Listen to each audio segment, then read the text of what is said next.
ahí en sus lugares. Tranquilo.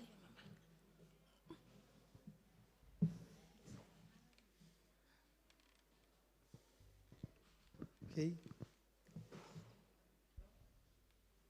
Damos gracias, ¿cierto?, a nuestro Señor por esta reunión de hoy, porque podemos congregarnos un día más. Antes de iniciar el culto, le vamos a dar la bienvenida a nuestro hermano Mike, que es de Palabra de Vida. Él va a entender algo ahí, no habla mucho español, pero vamos a tratar de hablar lento, ¿no? Vamos a dar gracias esta mañana al Señor con nuestro culto, nuestra alabanza y nuestra adoración. Quiero que abran por favor sus Biblias en Éxodo 32, del 7 al 10. Es un pasaje muy conocido, ¿no?, por la iglesia. ¿Ok? ¿Lo tienen? ¿Sí?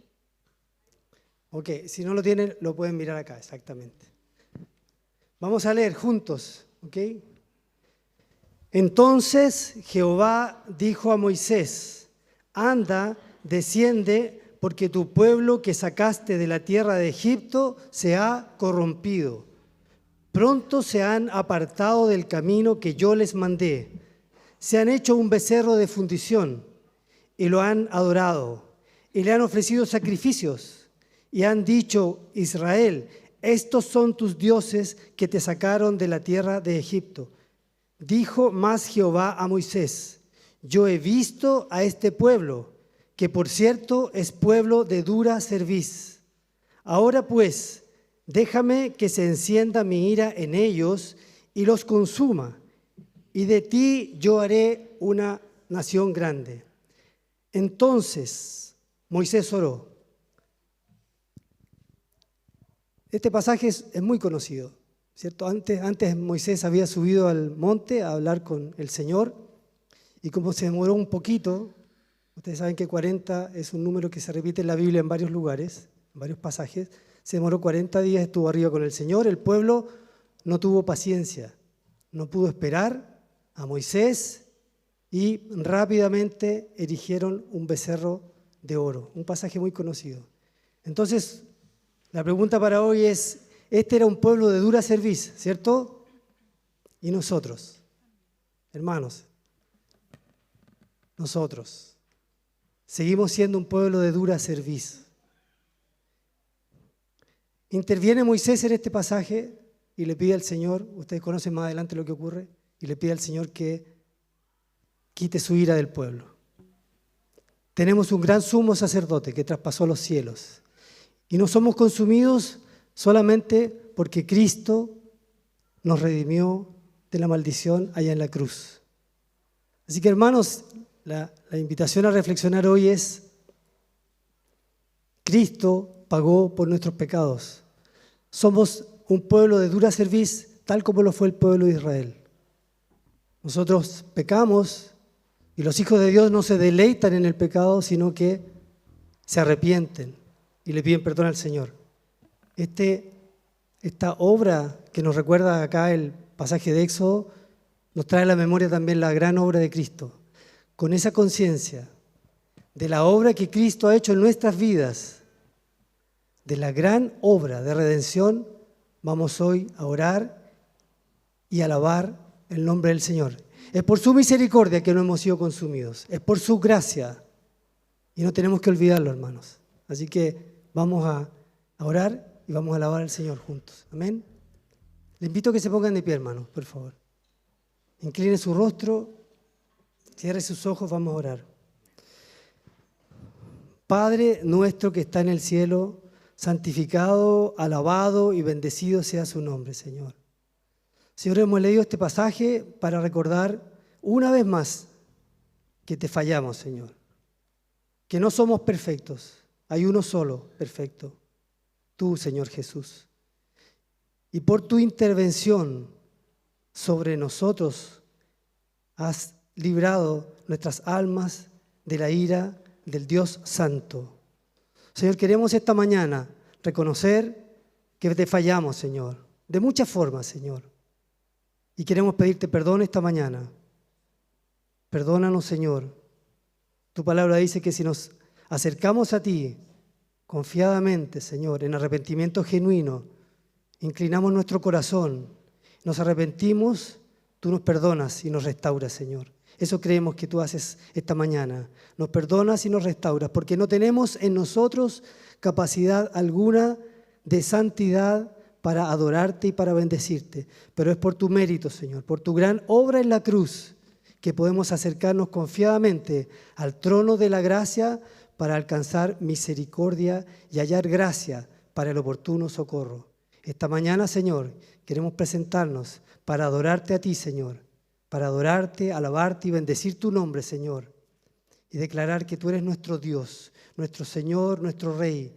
Tú eres nuestro sacerdote que interfiere por nosotros, Señor, y nos trae a misericordia, nos trae a cuentas con el Dios santo y santo y santo. A ti queremos adorarte, Señor, por los méritos de Jesús. No es por nuestra obra, no son nuestros méritos, Señor.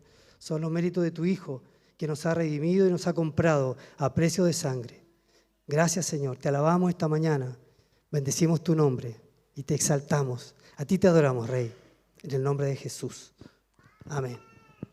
Amén.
Dios que descendió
adoramos, Señor.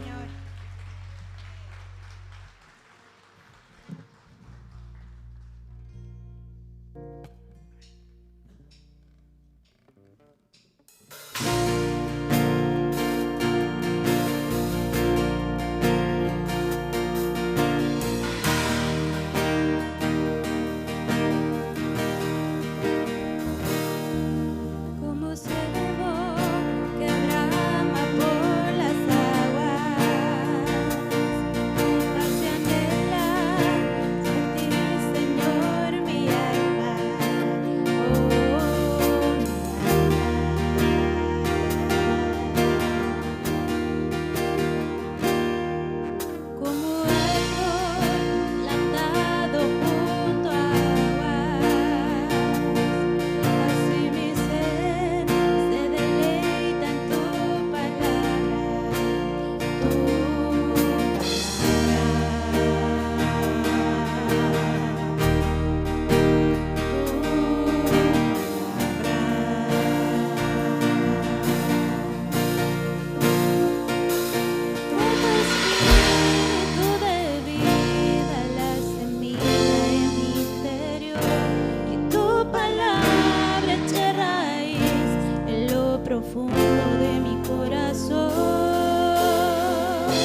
Salvador mira y vive, del mundo la luz es su faz.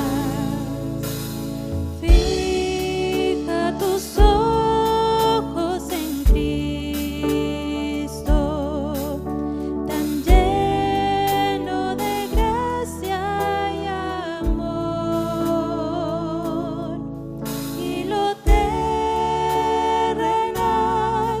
sin valor será a la luz del glorioso Jesús. De muerte a vida eterna te llama el Salvador fiel. En ti no domine el pecado, hay siempre victoria en él. Fija tus ojos en Cristo, tan lleno de gracia y amor, y lo terrenal sin valor será a la luz del glorioso Jesús, del glorioso Jesús, del glorioso Jesús, del glorioso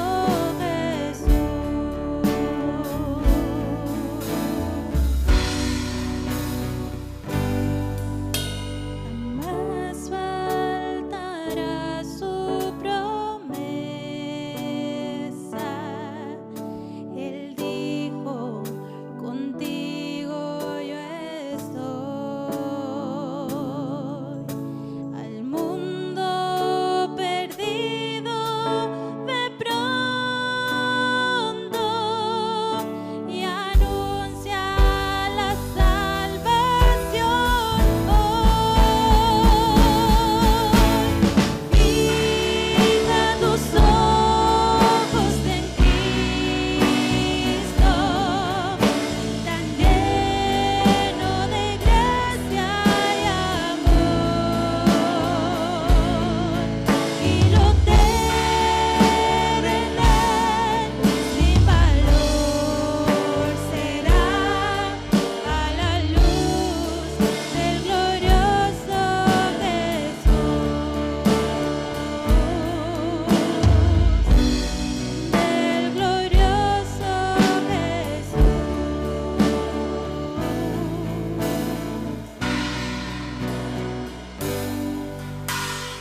Fijo mis ojos en Cristo, tan lleno de gracia y amor, ya lo terrenal no vale más a la luz del glorioso Jesús.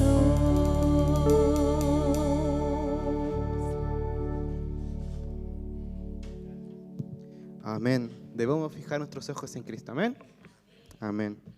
En 1 de Colosenses, capítulo 1, versículos del 9 al 10, dice lo siguiente: por lo cual también nosotros, desde el día que lo oímos, no cesamos de orar por vosotros y de pedir que seáis llenos del conocimiento de su voluntad en toda sabiduría e inteligencia espiritual, para que andéis como es digno del Señor, agradándole en todo, llevando fruto en toda buena obra y creciendo en el conocimiento de Dios. Debemos buscar ser agradables a Él en cada acción que realizamos, todos los días, en cada momento. Y para hacerlo, tenemos que saber qué cosas agradan a nuestro Dios y qué cosas no. Y para esto tenemos que estar constantemente alimentándonos de la palabra fiel de nuestro Dios, para así crecer y cada día para hacernos más a Cristo, quien fue y será el único que realmente cumplió todo lo que agradable a Dios. Tenemos tantas razones para agradecer a Dios, y entre una de ellas es que nos dejó su palabra, en la cual encontramos el conocimiento y sabiduría también. Con eso en mente, con esa gratitud, sigamos adorando el nombre de nuestro Dios.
Mi vida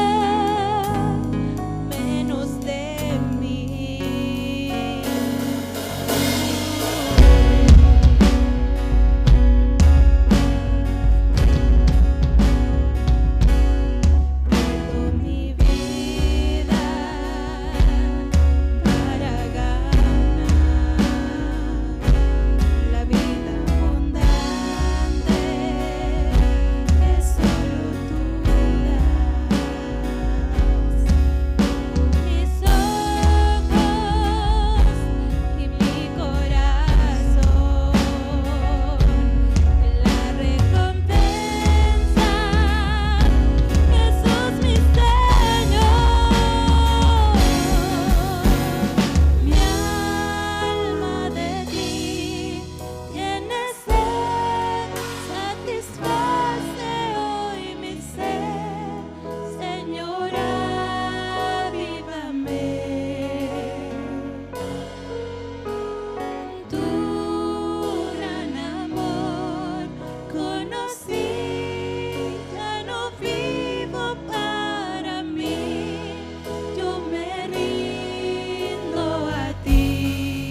Muchas gracias, Señor, te damos en esta mañana por la posibilidad de reunirnos. Gracias, Señor, porque en este día, Señor, tú has permitido que tu pueblo, Dios, se pueda reunir, estar juntos en este lugar, Señor. Te damos gracias. Reconocemos, Señor, que tú eres el centro en este lugar y queremos a ti darte la gloria, Señor, con todo lo que hacemos. Muchas gracias te damos, Señor, por tu amor infinito. Gracias, Dios, porque no nos pagas conforme a lo que merecemos, sino que tu gracia, tu amor es tan grande que una y otra vez nos vuelves con lazos de amor hacia ti. Somos agradecidos y conscientes de eso, Señor, reconociendo que todo lo que tenemos y todo lo que somos, si hay algo de virtud en nosotros, eres tú, es tu gloria, es todo lo que tú has hecho y el significado maravilloso de lo que hiciste en la cruz.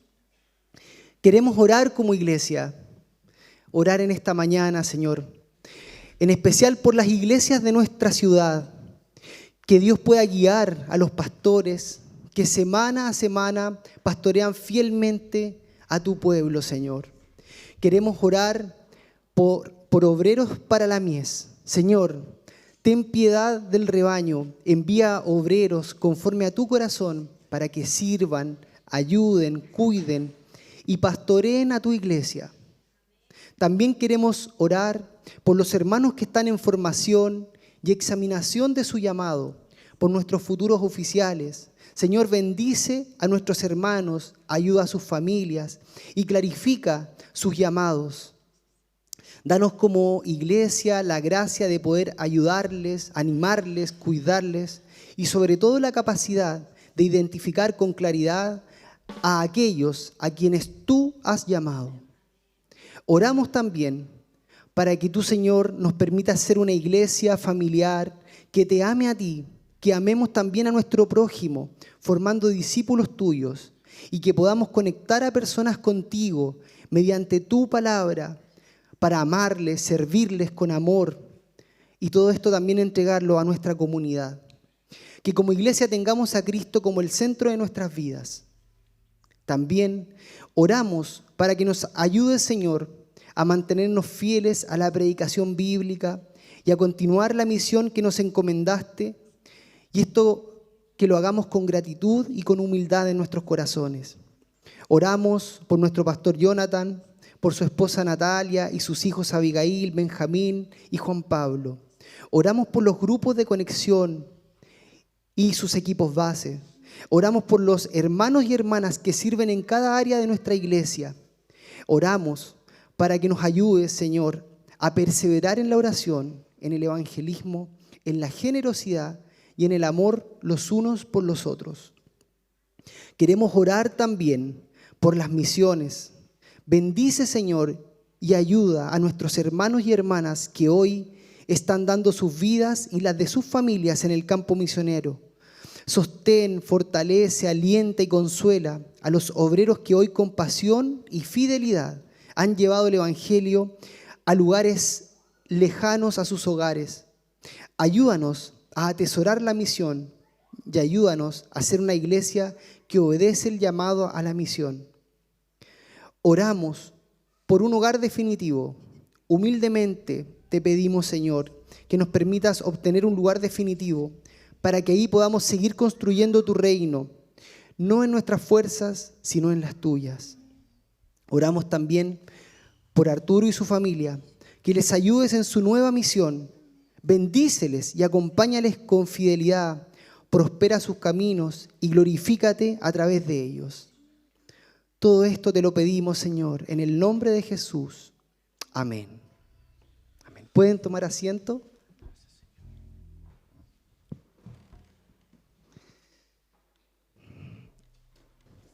Bien, le damos gracias al Señor en esta mañana, en este acalorado verano, pero contentos de poder estar acá escuchando su palabra y también hacer algo que es muy importante, que es poder entregar a Dios parte, ¿cierto?, de lo mucho que Él nos ha dado.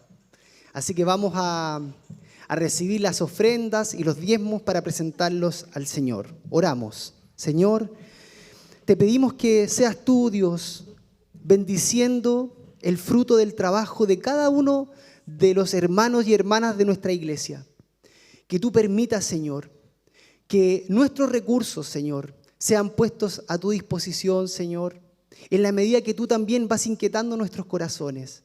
Queremos hacerlo, Dios, no por tristeza ni por necesidad, ni queremos hacerlo tampoco porque es una regla pesada que cargamos, sino que lo hacemos con libertad, con alegría, con gozo, porque eres tú quien nos ha dado todo lo que tenemos.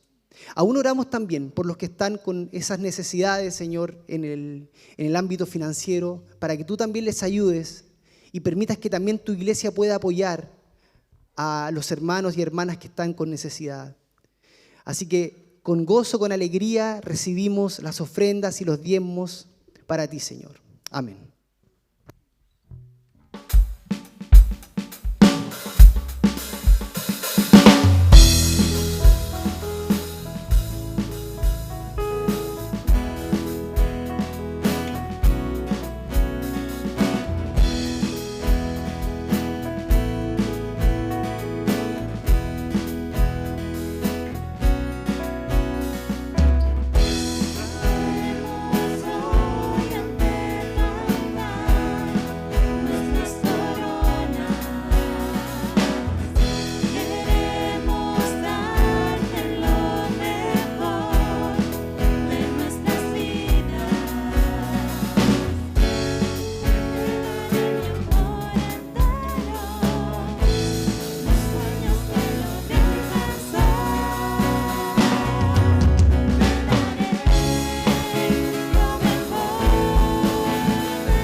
Vamos a orar, hermanos.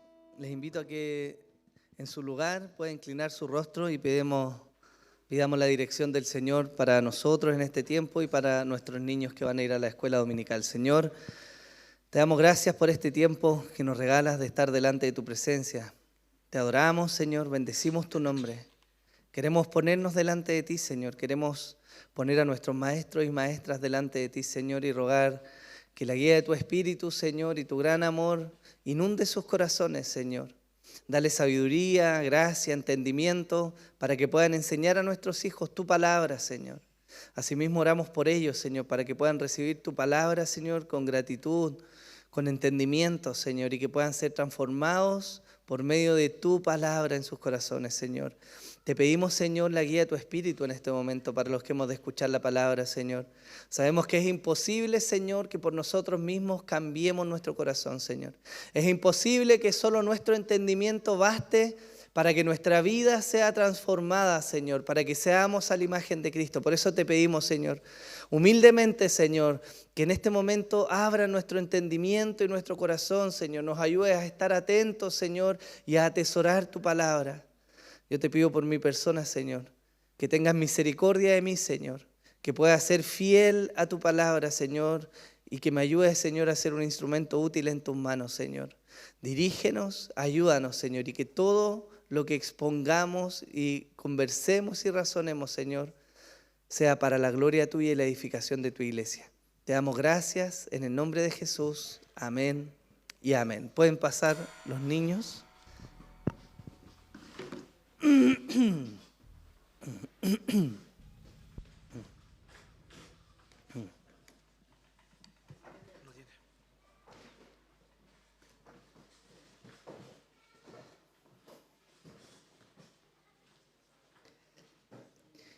Bien. ¿Cómo están, hermanos? ¿Bien? ¿Sí? ¿Modo vacaciones? Excelente. Bien. Acompáñenme, por favor, con su Biblia en mano al libro de Proverbios. Libro de Proverbios, capítulo 1.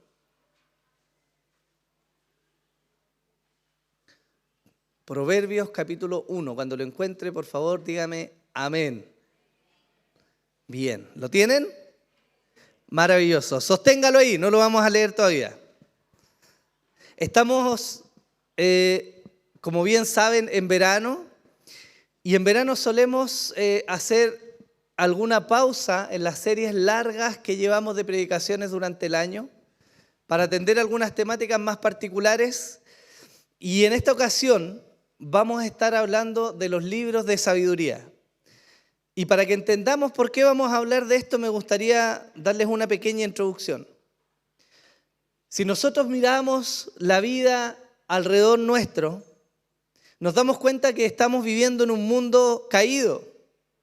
La vida muchas veces es difícil de sobrellevar. Y creo que en la mayoría de las oportunidades las cosas no salen como nosotros lo planeamos siempre, ¿o no? La incertidumbre es una componente imposible de quitar de la vida del ser humano sobre la tierra. Para cristianos como para no cristianos, muchos de los aspectos de nuestra vida tienen una gran incertidumbre. El trabajo, las relaciones personales, la formación de una familia, la amistad, la vida, incluso la muerte, ocurren de diversas formas todos los días alrededor nuestro. El gozo, la esperanza y el sufrimiento se entremezclan de alguna manera y todos nosotros, seamos o no cristianos, estamos expuestos a vivir lo uno o lo otro. Esa es una realidad de la vida, ¿no? Pongamos, por ejemplo, dos hermanos que han crecido con los mismos padres, que han vivido en la misma casa, que han compartido la misma situación económica, que han ido al mismo colegio e incluso se han rodeado de los mismos amigos. La experiencia de la vida nos va a mostrar que aún en esas circunstancias, el resultado de sus vidas puede ser muy diferente, ¿o no? ¿Les ha tocado ver a veces eso? Personas que son muy diferentes y que sus vidas son muy diferentes a pesar de haber compartido prácticamente lo mismo durante su infancia. ¿Cuál es el factor que determina o qué influye en que esto pueda ocurrir? Las decisiones que cada uno comienza a tomar en su vida. Y esto obviamente está ligado al corazón de las personas. Pero en la práctica, si pudiéramos resumirlo, algunas personas toman decisiones sabias y otras personas no. Si somos simplistas en verlo, hay personas que obran con sabiduría y toman buenas decisiones. Pero hay personas que obran con necedad y toman malas decisiones. Y tanto lo uno como lo otro tiene su fruto y tiene sus consecuencias a lo largo de la vida. ¿Sí o no? Ahora, yo les hago otra pregunta. ¿Esto es siempre cierto? La verdad es que no. Por regla general sí, pero no siempre. Y hay algo ciertísimo de la existencia humana. Cada uno de nosotros, de una u otra manera, busca vivir bien, busca disfrutar su vida y estar en la mejor condición posible, ¿o no? O hay alguien que se levante por la mañana y diga, quiero ser un miserable, quiero sufrir hoy día, quiero pasarlo mal. Ninguno, ¿cierto? De una u otra manera nos esforzamos por vivir una buena vida. Hacemos lo que creemos que es necesario para vivir bien y tomamos decisiones en esa línea. ¿Qué tiene que ver esto? Usted se preguntará con los libros de sabiduría. Bueno, los autores bíblicos, bajo la inspiración del Espíritu Santo, atendieron a esta temática con 3 matices diferentes a través de los llamados libros de sabiduría. Tanto Proverbios como Eclesiastés y Job atienden a una gran pregunta: ¿cómo vivir bien la vida que tenemos. Bajo la premisa de Proverbios, la buena vida radica en vivir en sabiduría. Y esto implica que aquel que hace las cosas sabiamente tendrá buenos resultados, ¿no? Bajo la premisa de Eclesiastés, la buena vida es en realidad algo muy subjetivo, porque el autor de Eclesiastés nos muestra casos en que la gente obra contra la sabiduría y aún así es bendecida y prosperada. Y el autor de Job nos habla de que la vida finalmente está sujeta a la voluntad de Dios, porque el autor nos muestra que aún los que hacen el bien sufren. Estas tres miradas de lo que es la vida debieran completar y hacer madurar nuestra visión de lo que la vida realmente es. No es tan simple como nosotros solemos a veces enfocarlo. Los hebreos comprendieron esta realidad y guiados por el Espíritu Santo dejaron testimonio para las generaciones que iban a venir, tanto para animarles como para advertirles acerca de cómo vivir una buena vida y disfrutar de aquello. ¿Por qué nos interesa esto a nosotros? Primero, porque la Biblia nos lleva a reflexionar acerca de esta pregunta. La Biblia abarca esta pregunta: ¿cómo vivir bien la vida? Y si está en la Biblia, es importante para nosotros, ¿no? Segundo, porque necesitamos aprender a interpretar los libros de sabiduría. Y tercero, porque a veces tenemos una expectativa irreal de cómo debiese ser la vida en Dios. Hay algunos que vienen al Evangelio pensando que todos sus problemas se van a acabar, que Dios de alguna manera les da una garantía de que sus problemas se acabaron. Pero la Biblia no nos muestra eso. Por este motivo, la serie de enseñanzas que vamos a tener este verano se titula Sabiduría Práctica y la Soberanía de Dios. Y a través de una vista panorámica de Proverbios, Eclesiastés y Job, vamos a mirar desde distintos ángulos cómo es esta buena vida que Dios nos plantea y qué implica vivir esta buena vida. La enseñanza hoy día se titula La excelencia de la sabiduría y vamos a partir por el primero de los libros, que es Proverbios. Ahora, si hemos de partir hablando de Proverbios, tenemos que hacer un pequeño resumen de los aspectos relevantes del libro para poder entenderlo. En cuanto a la autoría, el mismo Salomón lo declara en el versículo 1 del capítulo 1. Salomón es el autor principal del libro de Proverbios. El versículo 1 dice así: los proverbios de Salomón, hijo de David, rey de Israel. Entonces, ¿quién escribió mayoritariamente Proverbios? ¿Quién? Salomón. Muy bien, excelente. ¿En qué fecha se escribió el libro de Proverbios? La verdad es que no hay información clara respecto a la fecha de escritura del libro de Proverbios. Sin embargo, sabemos, por cierto, que Salomón aportó, por lo tanto, el contenido que está ahí se relaciona con la vida misma de Salomón. Y hay dos cosas que considerar en esto. Primero, que los proverbios en su gran mayoría están compilados de las obras de Salomón. Y de esto hay testimonio en la Escritura. Primera de Reyes, capítulo 4, versículos 29 al 34, dice así: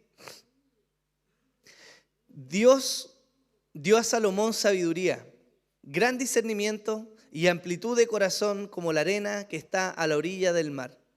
Y la sabiduría de Salomón sobrepasó la sabiduría de todos los hijos del oriente y toda la sabiduría de Egipto, porque era más sabio que todos los hombres, más que Etán Esraíta, Emán, Calcol y Darda, hijos de Mahol.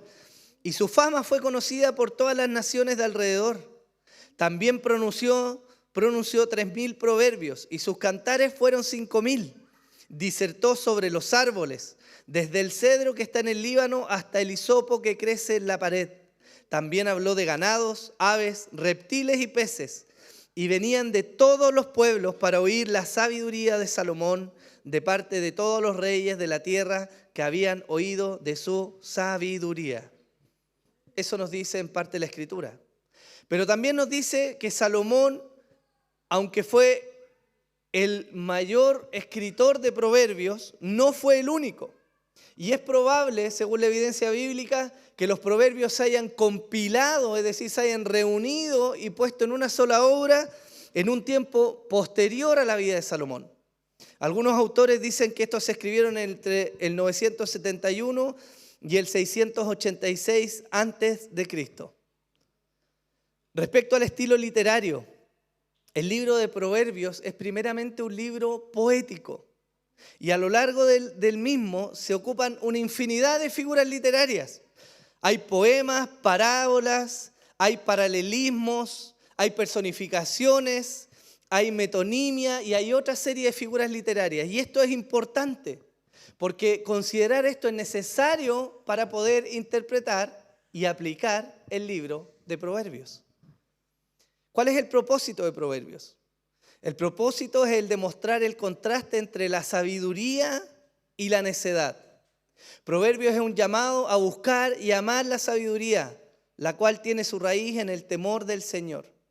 El mismo Salomón declara en los versículos que siguen, en el primer capítulo, ¿para qué está él escribiendo Proverbios? Desde el versículo 2 del capítulo 1 dice así: para aprender sabiduría e instrucción, para discernir dichos profundos, para recibir instrucción en sabia conducta, justicia, juicio y equidad, para dar a los simples prudencia y a los jóvenes conocimiento y discreción. El sabio oirá y crecerá en conocimiento, y el inteligente adquirirá habilidad para entender proverbio y metáfora, las palabras de los sabios y sus enigmas. ¿De qué nos habla Proverbios? Proverbios es maravilloso porque aborda prácticamente todas las áreas de la vida del ser humano. Proverbios nos habla de la vida en general, de la crianza, del matrimonio, nos habla de discursos, del dinero, del sexo, del trabajo y la pereza, de los modales y una serie de otras cosas. Por lo tanto, es muy, muy, muy práctico para la vida del ser humano. Usted está vivo, ¿no? Entonces usted necesita Proverbios. En cuanto a la estructura, básicamente hay 4 divisiones. El prólogo, un llamado a la sabiduría en general, cómo luce la vida de sabiduría, y el epílogo, que es la oración final, con la cual Salomón y los autores que vinieron concluyen de qué se trata la sabiduría. ¿Cómo se lee Proverbios en la Biblia? Hay un dato muy curioso, porque Proverbios, en la concepción hebrea, ocupa un lugar especial en la Biblia hebrea. La Biblia hebrea no tiene el mismo orden de la Biblia que nosotros tenemos. En la Biblia hebrea viene primero la Torá, que es la ley, después vienen los profetas y después vienen los escritos. Y fíjense qué curioso, porque tanto la ley como los profetas abordan lo que Dios mandó al pueblo y la historia del pueblo de Israel. Mayoritariamente la fidelidad de Dios y el fracaso de este pueblo en obedecer aquello que Dios le había mandado. Y justo después de esa sección vienen los proverbios, como una muestra de los hebreos, para mostrar cómo lucía la vida en sabiduría que sus antepasados no fueron capaces de obedecer. Esa es la estructura que tenían los hebreos. Ahora, aunque para nosotros no tiene exactamente la misma concepción, porque ninguno de nosotros, creo yo, por lo menos que yo lo sepa, no somos descendientes directos de israelitas, ¿o sí? Quizás alguien tendrá algún primo, tío, abuelo lejano, pero somos chilenos, hermano, en su mayoría. Y nuestra ascendencia es otra. Y aunque Proverbios no trata directamente con los temas relacionados como la redención, este libro tiene un lugar fundamental en el plan redentor de Dios. ¿Por qué? Porque los mismos proverbios y los principios que subyacen a cada uno de los proverbios que ahí salen nos están apuntando a la sabiduría.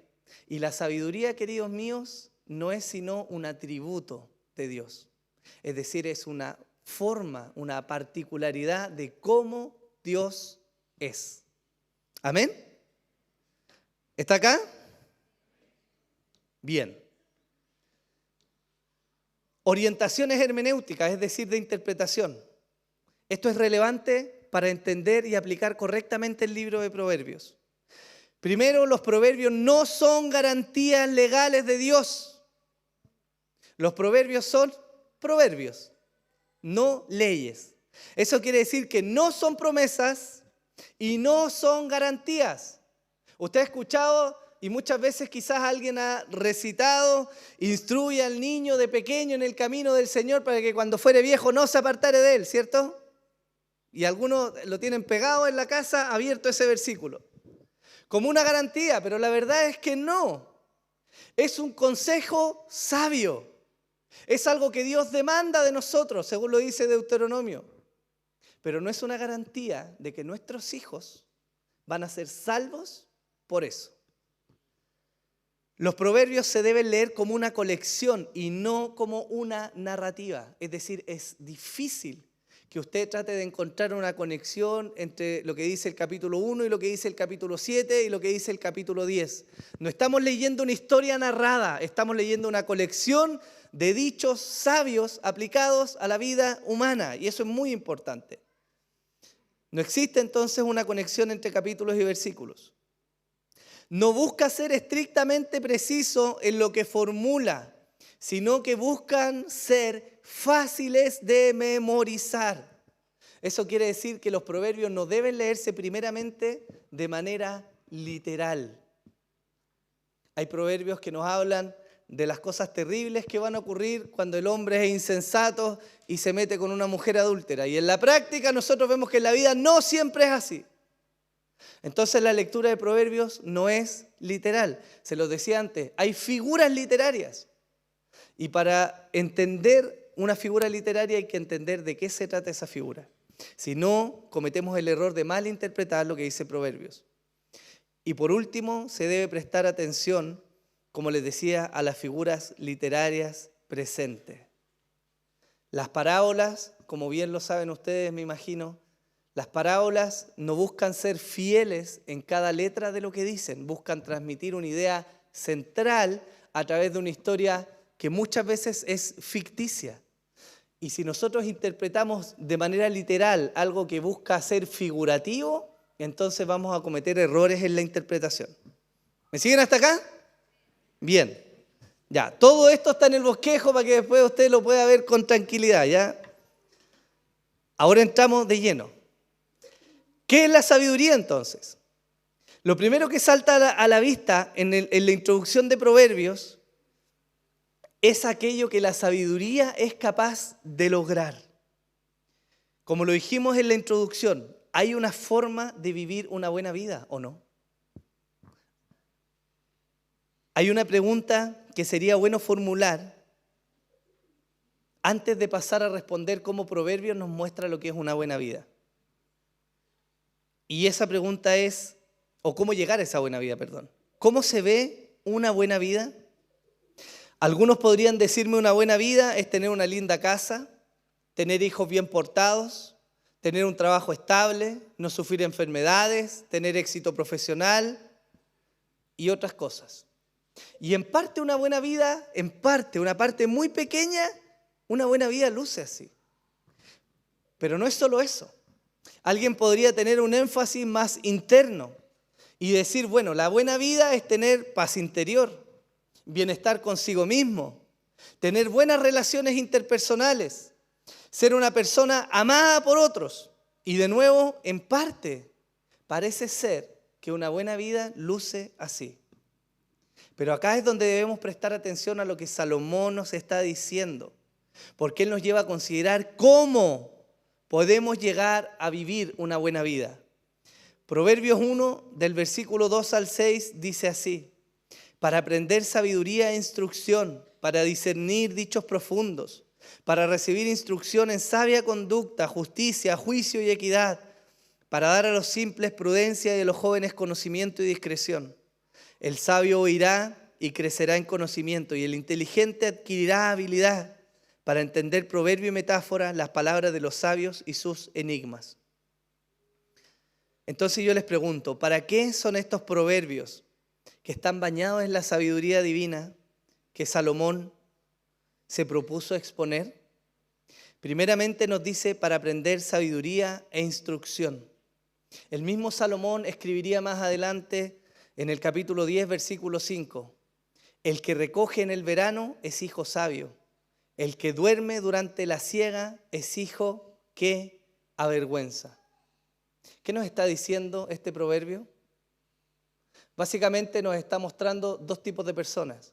El que es sabio y sabe reconocer el tiempo en el que está, que es tiempo de trabajo, y el que es necio, el que no es capaz de reconocer el tiempo y por lo tanto lo pierde y holgazanea y eso tiene consecuencias. Eso nos está diciendo, ¿no? ¿No es de necios acaso holgazanear cuando es tiempo de trabajar o no? ¿Qué cree usted? ¿Cuáles son los frutos de ser un holgazán en tiempos de trabajo? ¿Son buenos frutos? No, ¿cierto? Y Salomón nos está mostrando a través de esto algo que parece obvio, pero que en la práctica nosotros lo vemos todos los días alrededor nuestro, ¿no? No vemos y no nos rodeamos o no tenemos contacto a veces acaso con personas que actúan de manera poco sensata. ¿No hemos visto acaso alrededor nuestro gente que adolece económicamente porque han sido flojos algunos de ellos? ¿O porque han sido necios en la forma de obrar respecto al trabajo? ¿No es una realidad alrededor nuestro? Pero Salomón nos está diciendo, el adquirir sabiduría los va a llevar a aprender instrucción y por lo tanto a aprender a reconocer cuando es tiempo de cada una de las cosas. También nos dice para discernir dichos profundos. Eclesiastés 4:6, escrito también por Salomón, dice, más vale una mano llena de descanso que 2 puños llenos de trabajo y correr tras el viento. Yo les pregunto, ¿acaso vale la pena llenarse los bolsillos y vivir con aflicción? ¿Qué piensa usted? ¿Vale la pena vivir con los bolsillos llenos, pero afligido cada uno de los días de nuestra vida? ¿Pero no es lo que vemos alrededor nuestro acaso? ¿No vemos gente que está afanada por trabajar y tener más, y tener más, y tener más, y tener más? ¿No habló el mismo Jesús de un hombre que trabajó y se gastó y acumuló y acumuló y construyó graneros y trabajó? Y cuando dijo voy a disfrutar ahora del fruto de mi trabajo, murió. Es una necedad, ¿o no? Pero no todas las personas ven la vida así. ¿Por qué?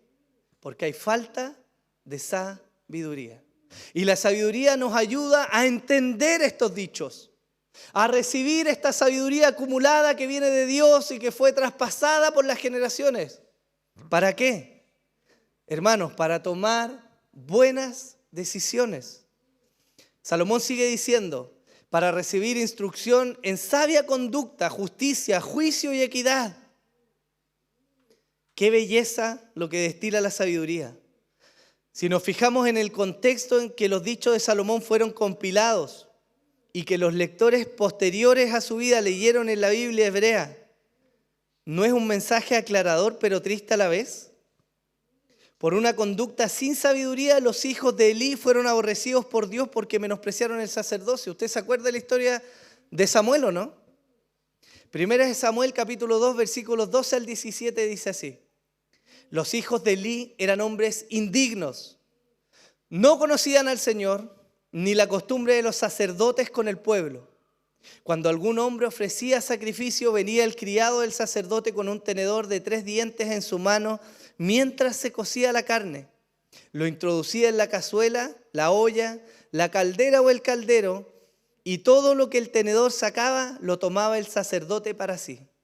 Así hacían en Silo con todos los israelitas que allí iban. Asimismo, antes de quemar la grosura, el criado del sacerdote venía y decía al hombre que ofrecía sacrificio, da al sacerdote carne para asar, pues no aceptará de ti carne cocida, sino solamente cruda. Y si el hombre le decía, ciertamente deben quemar primero la grosura y después toma todo lo que quieras, él respondía, no, sino que me lo darás ahora, y si no, lo tomaré por la fuerza. Versículo 17 dice, el pecado de los jóvenes era muy grande delante del Señor, porque los hombres menospreciaban la ofrenda del Señor. Estaba establecido en la ley que al momento de presentar los sacrificios, Primero se quemaba la grosura y después los sacerdotes tomaban para sí. Pero estos hombres, faltos de sabiduría, de lo cual la Escritura nos deja testimonio, ofendían al pueblo e incitaban al pueblo a pecar. Y Dios declara que el pecado de ellos era muy grande. Y la Escritura nos muestra después cómo condenó a muerte a los hijos de Elí por su falta de sabiduría. La conducta de ellos era reprochable, eran injustos, no tenían buen juicio y mucho menos eran equitativos. Algunos han perdido trabajos, otros han perdido familia, otros han perdido amigos y sobre todo lo que se pueda perder han deshonrado al Señor. ¿Por qué? Por falta de sabiduría. Porque no teniendo sabiduría, no han tenido buen juicio, han sido insensatos, han sido injustos y no han sido equitativos. Por eso la sabiduría, hermanos míos, es un gran tesoro, como lo muestra la Biblia.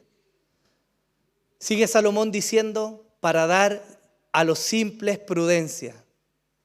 Hasta aquí, aún en esto, las palabras de Salomón son sabias. Porque él dice simple, donde nosotros diríamos básicos. ¿Ha escuchado usted esa expresión o no? Esta persona es básica. ¿Lo ha escuchado alguna vez? Eso es lo que está diciendo Salomón. Él está diciendo, no, hay personas simples. Nosotros diríamos, hay personas básicas. Otros dirían, hay personas ignorantes. Y otros podrían decir, incluso, hay personas tontas. A eso se está refiriendo. Pero Salomón está diciendo que la sabiduría va a hacer que los básicos, los ignorantes y los tontos adquieran prudencia. ¿Cuántos bochornos no nos ahorraríamos si no fuéramos tan simples? ¿Nos ahorraríamos bochornos o no? ¿A cuántos no hubiéramos ofendido si hubiéramos sabido ser más prudentes o no?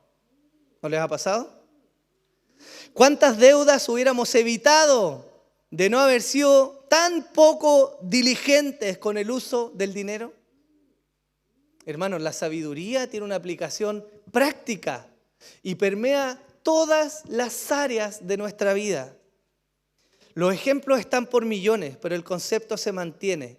La sabiduría llama a la prudencia. Y la falta de sabiduría llama a la insensatez. Y a los jóvenes, sigue diciendo Salomón, conocimiento y discreción. Escuchen los jóvenes. Una de las dolencias propias de la juventud es la falta de conocimiento, y mayor aún, me atrevería a decir, en nuestro tiempo. Los jóvenes carecen de conocimiento para tomar buenas decisiones, para ser sensatos, para vivir una vida que honra a sus padres y para ser discretos. Todos los que somos adultos, evidentemente fuimos jóvenes, ¿o no? Porque nadie nació viejo, ¿cierto? Algunos por dentro dicen. Pero ¿cuántas veces nosotros no hicimos alguna tontera pensando que nadie nos iba a pillar? ¿O no? Digan la verdad, Rosas. ¿Cuántas veces avergonzamos a nuestros padres por nuestra falta de discreción? Pepito, sal de la pieza, va a llegar tu tía. No, estoy ni ahí con esa vieja. Y estaba la tía ahí. La experiencia nos dice que no pasamos desapercibidos. La experiencia nos dice que por nuestra falta de discreción hemos herido y avergonzado aún a otras personas, ¿o no? ¿Cuántas veces hemos tenido que ir a humillarnos y pedir perdón porque hemos sido necios? Porque no hemos abrazado la sabiduría en nuestras vidas. Por lo tanto, queridos jóvenes, ustedes no necesitan lo que se llama más calle. Los jóvenes necesitan sabiduría. Y esa sabiduría viene de Dios. Sigue diciendo Salomón, el sabio oirá y crecerá en conocimiento y el inteligente adquirirá habilidad. Una traducción adecuada para aquel que se menciona como sabio en este versículo es inteligente o habilidoso. De igual manera, la palabra que se traduce como conocimiento también puede traducirse como comprensión o entendimiento. Y este tipo de hombres con grandes capacidades son capaces de crecer en entendimiento. Salomón nos dice que con la sabiduría serán capaces de expandir la profundidad de su comprensión. Sin embargo, hay algo muy interesante que vemos, y es que hay gente que es muy hábil, que tiene mucho conocimiento, pero que es absolutamente necia. Hay personas que el conocimiento los vuelve arrogantes. Hay personas que el conocimiento los lleva a despreciar a otros. Y Salomón nos está diciendo que con sabiduría celestial, aquellos que son inteligentes, aquellos que tienen habilidades, van a ser aún más perfeccionados. Pero cuando la sabiduría no viene del cielo, aquellos que tienen habilidades se vuelven arrogantes. Y es muy fácil de ver eso en la vida diaria. Pablo escribió en Romanos 1:22, profesando ser sabios, se volvieron necios. ¿No es ese el discurso más emblemático de nuestra sociedad hoy en día, o no? Clamando como si la ciencia fuera una persona, levantan la voz de la ciencia, que no tiene voz porque no es una persona, ¿cierto? Y se hacen necios, dejando de lado a Dios. Eso es porque el conocimiento no es lo mismo que la sabiduría. ¿Cuántos no hemos sido bendecidos y ayudados por inventos de hombres, por ejemplo en la medicina? Procedimientos quirúrgicos, máquinas especiales o inventos que han sido de provecho para la humanidad, ¿no? A varios nos ha tocado estar en alguna de esas, ¿o no? Yo les quiero dar un ejemplo. Hubo un hombre que falleció el 2022 que se llamó Raymond Damadian, un hermano en la fe. Él fue un médico brillante y fue un inventor tremendo. Pero sobre esas cosas o habilidades, él era un hombre temeroso de Dios. ¿Y sabe lo que hizo este hombre? Él fue el inventor de la primera máquina de resonancia magnética. ¿Alguno se ha hecho una resonancia magnética? Dios le dio la capacidad y la gracia a un hermano en la fe. Y en vez de enaltecerse y levantarse y gloriarse en sí mismo, reconoció a Dios, lo que es maravilloso. Porque significa que Dios puede hacer cosas tremendas con las habilidades que nosotros tenemos. ¿Cuál es el obstáculo? El orgullo en nuestro corazón y no atesorar la sabiduría que viene de Dios. Salomón sigue diciendo, para entender proverbio y metáfora, las palabras de los sabios y sus enigmas. Y quiero dejarles uno de los ejemplos más claros que nos muestra la Biblia. Primera de Reyes, capítulo 10, versículos 1 al 7. Cuando la reina de Sabá oyó de la fama de Salomón, por causa del nombre del Señor, vino a probarle con preguntas difíciles. Y vino a Jerusalén con un séquito muy grande, con camellos cargados de especias y gran cantidad de oro y piedras preciosas. Cuando vino a Salomón, habló con él de todo lo que tenía en su corazón. Y Salomón contestó todas sus preguntas. No hubo nada tan oscuro que el rey no pudiera explicárselo. Cuando la reina de Sabá vio toda la sabiduría de Salomón, la casa que él había edificado, los manjares de su mesa y las habitaciones de sus siervos, el porte de sus ministros y sus vestiduras, sus coperos y la escalinata por la cual él subía a la casa del Señor, se quedó asombrada. Entonces dijo al rey, era verdad lo que había oído en mi tierra acerca de tus palabras y de tu sabiduría. Pero yo no creía lo que me decían, hasta que he venido y mis ojos lo han visto. Y he aquí, no se me había contado ni la mitad. Tú superas en sabiduría y prosperidad la fama que había oído. ¿Claro o no? Para entender proverbio y metáfora, las palabras de los sabios y sus enigmas. Y Salomón aplicó la sabiduría. Y no hubo pregunta, por difícil que fuera, que no pudiera responderle a esta reina que venía de un lugar tan lejano. ¿Cuánto más no hará la sabiduría en su pueblo hoy en día? ¿Cuánto consejo del cielo no podríamos entregar a nuestros hijos, a nuestros amigos, a aquellos que no conocen al Señor? Si nos fijamos bien, hermanos, la sabiduría que postula Salomón nos ayuda en la vida práctica, nos ayuda a tener realmente una buena vida. Por eso es tan importante el libro de Proverbios y es tan importante los libros de sabiduría. Ahora, Salomón también nos deja un fundamento que es trascendental y que marca la diferencia entre la sabiduría mundana y la sabiduría que viene de Dios. En el versículo 7 del capítulo 1, él dice: el temor del Señor es el principio de la sabiduría. Los necios desprecian la sabiduría y la instrucción. Si hay algo que Salomón está dejando claro al principio de su libro, antes de pasar a toda la sabiduría acumulada, antes de mostrar todos los proverbios, él nos está dejando algo muy claro y anclado. No hay sabiduría si no hay primero temor del Señor. Es imposible que alguien ostente la sabiduría celestial si no tiene temor de Dios en su corazón. Es imposible. Esa persona puede tener conocimiento, puede tener títulos, puede tener capacidades, pero si no teme al Señor, entonces su sabiduría no viene de lo alto. ¿Amén? Es como si Salomón estuviera diciendo: si quieres ser sabio, comienza primero por temer al Señor. Ahora, quiero hacer acá dos aclaraciones importantes. Primero, ¿a qué se refiere esto del temor del Señor? ¿Significa terror, miedo irracional? ¿Qué significa? ¿Simplemente un respeto? ¿Consideramos simplemente al flaco, como le dicen algunos?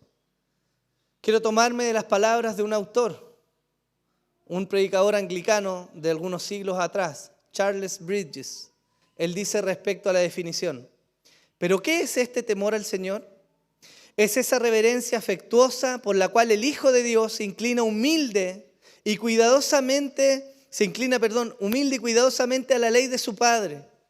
Su ira es tan amarga y su amor tan dulce, y de ello nace un ferviente deseo de complacerle. Y a causa del peligro de resultar imperfecto por su propia debilidad y tentaciones, un santo temor, un ávido cuidado y vigilancia para que no se peque contra él. Eso es el temor del Señor. También se nos dice una comprensión adecuada de la sabiduría. Gordon Fee escribe: sabiduría es la capacidad de tomar decisiones piadosas en la vida. Una persona sabia no es una persona que ha sabido construir su imperio. Es una persona que sabe considerar a Dios en lo diario de su vida.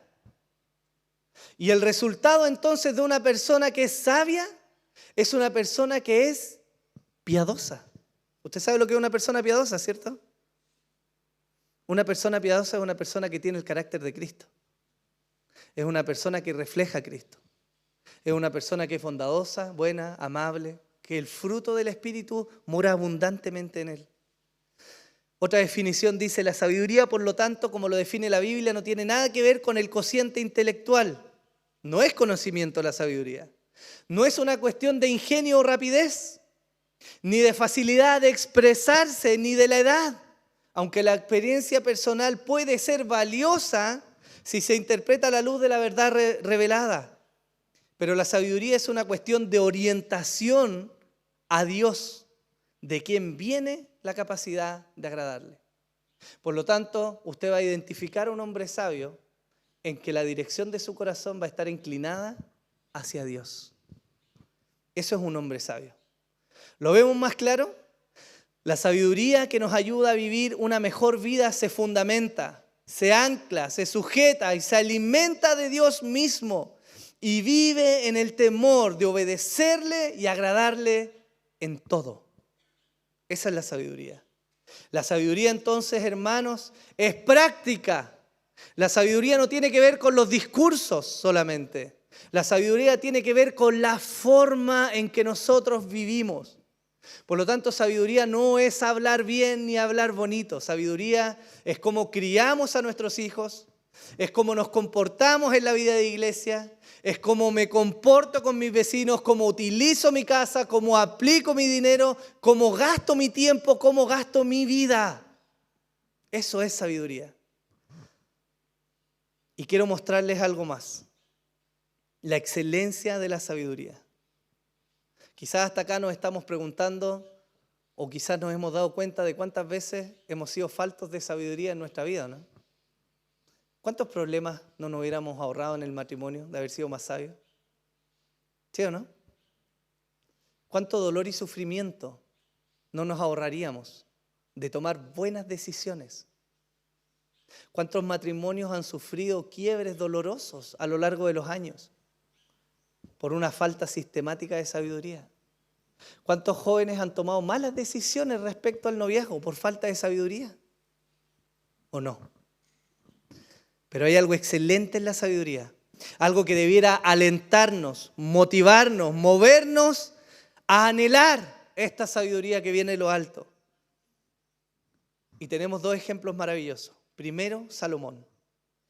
En 1 de Crónicas 1, del 7 al 12, se nos dice: aquella noche Dios se apareció a Salomón y le dijo: pide lo que quieras que yo te dé. Entonces Salomón dijo a Dios: tú has mostrado gran misericordia con mi padre David y me has hecho rey en su lugar. Ahora, oh Señor Dios, tu promesa a mi padre David se ha cumplido, porque me has hecho rey sobre un pueblo tan numeroso como el pueblo de la tierra. Miren lo que pide Salomón. Dame ahora sabiduría y conocimiento para que pueda salir y entrar delante de este pueblo.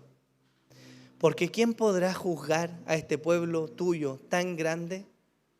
Y dijo Dios a Salomón: por cuanto esto estaba en tu corazón y no has pedido riquezas, ni bienes, ni gloria, ni la vida de los que te odian, ni aún has pedido larga vida, sino que has pedido para ti sabiduría y conocimiento para poder gobernar a mi pueblo sobre el cual te he hecho rey. Sabiduría y conocimiento te han sido concedidos. Y te daré riquezas y bienes y gloria, tales como no las tuvieron ninguno de los reyes que fueron antes de ti, ni los que vendrán después de ti. Yo se los he dicho más de alguna vez en las predicaciones. El reinado de Salomón es muy importante, porque es el clímax del bienestar de Israel en el Antiguo Testamento. El punto más alto de Israel en todo el Antiguo Testamento se da en el reinado de Salomón. El pueblo tuvo paz, tuvo prosperidad, fue bendecido, fue conducido a adorar a Dios. Tuvieron un bienestar físico y espiritual como nunca antes había dado en Israel, ni se dio en Israel después de ellos. Y eso pasó bajo el gobierno de Salomón. ¿Saben por qué? Porque Salomón fue un hombre sabio. Y a Dios le agradó que Salomón buscara sabiduría antes que cualquier bien sobre la tierra. De nuevo, ¿por qué? Porque la sabiduría, hermanos, viene de Dios. No es algo que usted o yo podamos comprar a la vuelta de la esquina. No es algo que se paga con dinero.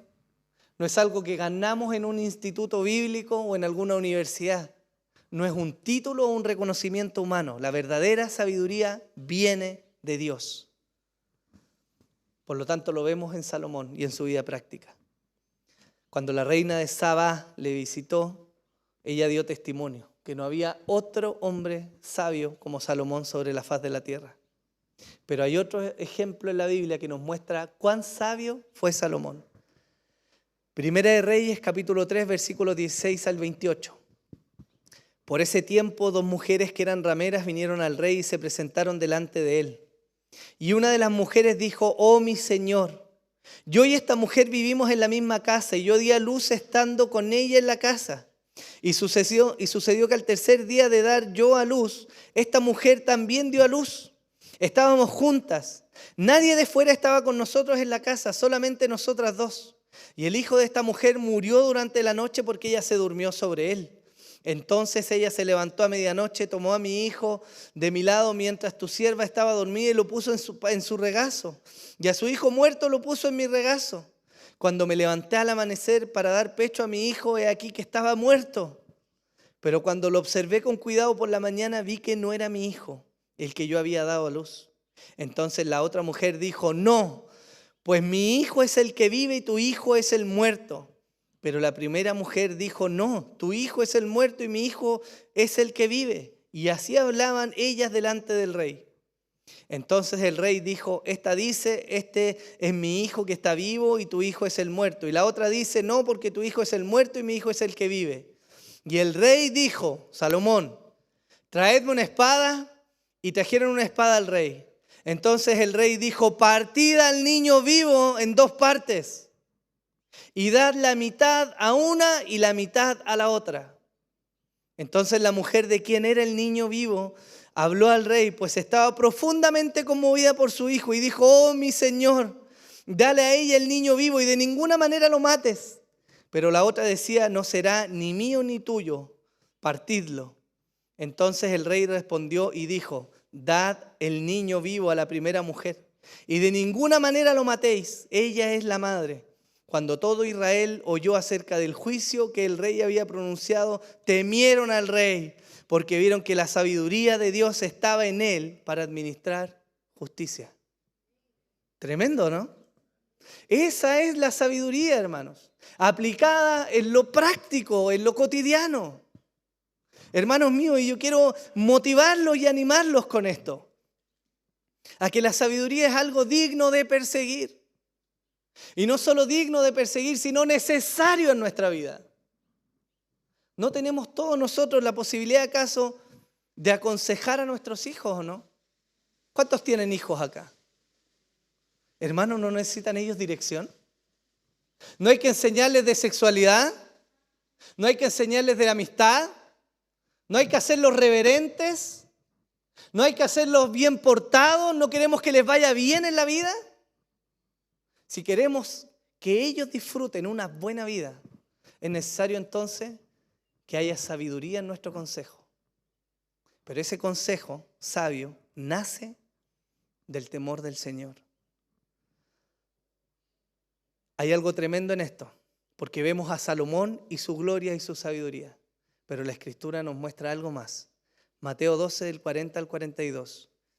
Porque como estuvo Jonás en el vientre del monstruo marino 3 días y 3 noches, así estará el Hijo del Hombre 3 días y 3 noches en el corazón de la tierra. Los hombres de Nínive se levantarán con esta generación en el juicio y la condenarán, porque ellos se arrepintieron con la predicación de Jonás. Y mirad, algo más grande que Jonás está aquí. La reina del sur se levantará con esta generación en el juicio y la condenará, porque ella vino desde los confines de la tierra para oír la sabiduría de Salomón. Y mirad, algo más grande que Salomón está aquí. ¿De quién nos está hablando esto? De Jesús. Nos está hablando de Jesús. Por lo tanto, si admiramos la sabiduría de Salomón y vemos lo glorioso de su reino y de su imperio, hay alguien mucho mayor en sabiduría. Hay alguien en quien reside completamente esta sabiduría divina, y ese es Jesús. ¿Se acuerdan del episodio cuando los fariseos le llevaron a una mujer que habían encontrado en adulterio? ¿Se acuerdan lo que hizo Jesús o no? Sereno, calmado, escribió sobre la arena. Y le dijo a los fariseos, ok, es cierto, la ley lo dice. El que esté libre de pecado, tire la primera piedra. ¿No fue un acto de sabiduría? ¿Alguien le arrojó una piedra a la mujer? Nadie.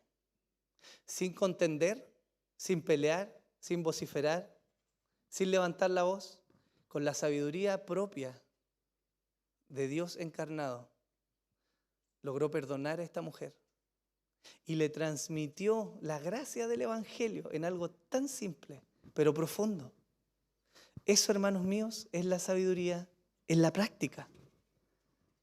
¿Qué hay de nosotros? ¿Qué nos queda a nosotros? Creo que lo primero que podemos hacer es maravillarnos de la excelencia de la sabiduría. Es una herramienta, si lo podemos decir así, necesaria, fundamental y maravillosa para la vida. Parece ser que nos acostumbramos a actuar como pensamos que está bien. Muchos de nosotros obramos así. Pero Dios tiene reservado para su pueblo algo mayor.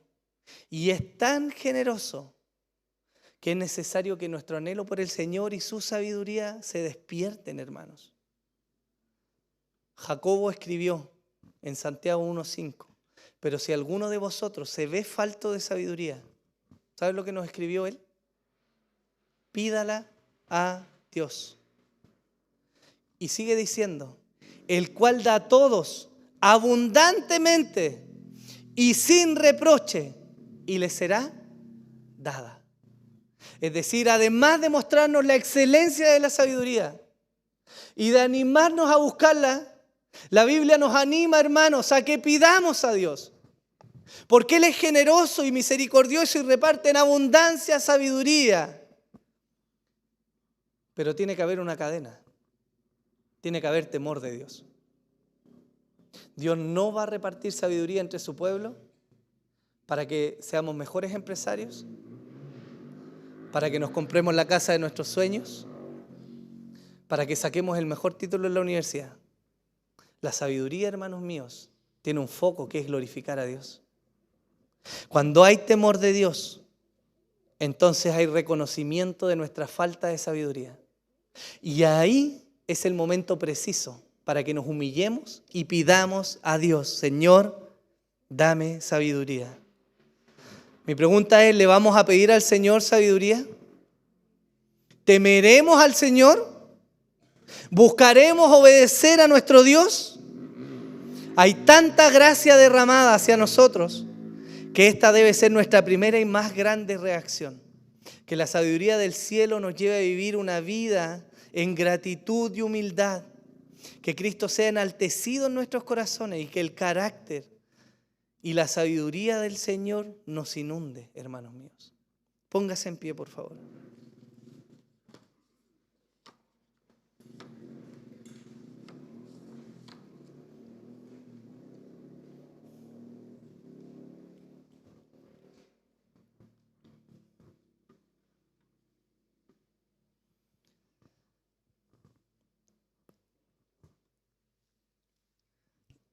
La Escritura nos relata un hecho, con esto termino, que le aconteció a David y que le trajo mucho sufrimiento durante su vida. Esto fue que su hija, una de las hijas de David, fue abusada y él guardó silencio. No obró en sabiduría ni buscó la sabiduría de Dios, lo que fue una muestra de su necedad. Eso con el tiempo llevó una rebelión de su hijo, Absalón. Y con la rebelión de su hijo vino la muerte de Absalón. Y David lloraba delante de Absalón porque su hijo había perecido. Esto se pudo haber remediado si él hubiera obrado con sabiduría. Pero en algún momento el corazón de David, a pesar de amar al Señor de manera sincera y honesta y de ser fiel hasta el resto de sus días, en algún momento su corazón se enalteció y dejó de pensar que le hacía falta el Señor. Hermanos, lo digo con temor del Señor porque todavía estoy criando, pero creo que como padres lo que menos queremos es ver sufrir a nuestros hijos, ¿no? Es quizás uno de los dolores más grandes que podemos enfrentar en la vida. Y Dios nos está advirtiendo hoy día para que nos humillemos y busquemos la sabiduría del cielo. Porque de esa manera vamos a poder guiar bien. Pero no solo eso, sino que de esa manera también vamos a confiar profundamente en que Dios tiene cuidado de nuestra familia y de nuestros planes. Amén. Le invito a que oremos al Señor entonces. Dios, te amamos, Señor. Yo te alabo, Señor, por tu gracia y tu misericordia, Señor. Qué necio me siento, Señor, leyendo lo que dice Santiago, Señor, y contando tantos días de mi vida, Señor, en los cuales no he rogado por tu sabiduría. Señor, mi corazón a veces se ha enaltecido y he pensado que tengo yo la respuesta para orar en esta vida como conviene, Señor. Y me he afanado, Señor, y me he frustrado y he sido necio por no considerar tu sabiduría, Señor. Pero hoy día como pueblo tuyo, Señor, nos queremos humillar. Queremos reconocer, Señor, que en nuestros caminos no siempre hemos sido sabios, Señor. Queremos reconocer que no siempre buscamos hacer tu voluntad, Señor. Y te pedimos, Señor, que levantes nuestro corazón a ser un corazón temeroso de ti. Y que en ese temor, Señor, podamos clamar todos los días, Señor, por la sabiduría que viene de lo alto, para vivir no solo una buena vida para nosotros, Señor, sino para enseñar a este mundo caído y sobre todo a los que amamos, Señor, la vida que te agrada a ti, Señor, y que va a tener un buen resultado. Señor, te amamos, te damos gracias y te pedimos que esta palabra nos acompañe por el resto de la semana. Señor, ayúdanos a buscarte, a buscar tu sabiduría y a poder aplicarla, Señor. Gracias por este tiempo, Padre, en el nombre de Jesús. Amén y amén. Bien, hermanos, el Señor les bendiga. Tenemos avisos. Pase por acá.